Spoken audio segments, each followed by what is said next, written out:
দীর্ঘ 4 মাস পর BNP chairperson Begum Khaleda Zia London থেকে গত মঙ্গলবার উন্নত চিকিৎসা শেষে দেশে ফেরায় ও তার পুত্রবধূ জোবাইদা রহমান দীর্ঘ 17 বছর পর দেশে আগমনের উপলক্ষে দোয়া ও মাহফিলের আয়োজন করেন ব্যারিস্টার নাসির উদ্দিন আহমেদ অসীম।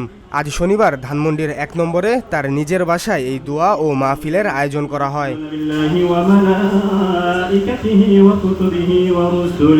সে সময় তিনি মাহফিলে উপস্থিত থেকে বেগম জিয়া ও জোবাইদা রহমানের দেশে আসার জন্য শুভেচ্ছা জানান।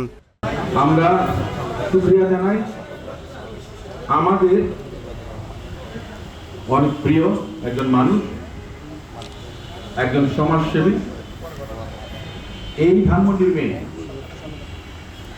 আমাদের দলের সিনিয়র ভাইস অ্যাক্টিং চেয়ারম্যান জনাব তারেক রহমান সাহেবের স্ত্রী, আমাদের এই ধানমন্ডিতে যিনি বেড়ে উঠেছেন, জন্মের পর থেকে এখানে ছিলেন, প্রয়াত অ্যাডমিরাল এম এ খান সাহেবের দ্বিতীয় কন্যা, জাতীয় বিশিষ্ট চিকিৎসক ডক্টর জোবাইদা রহমান 17 বছর নির্বাসনে থাকার পর দেশে আসার সুযোগ পেয়েছেন। আমরা ওনার ফিরে আসায় শুকরিয়া আদায় করব।